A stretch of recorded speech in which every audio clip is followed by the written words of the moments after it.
kluci a holky. Jdeme na to, chytáme se, vybavení máme. Má to tady takový hezký vibe, co myslíte? Jsou tady 2 týdny, takže nějak v půlce. Testujeme tady vybavení do Thajska.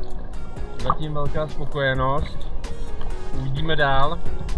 Nějaká technika odešla, s tím se počítá. A mezi tím si to tady užíváme. Uvidíme, jaký bude počasí v Thajsku.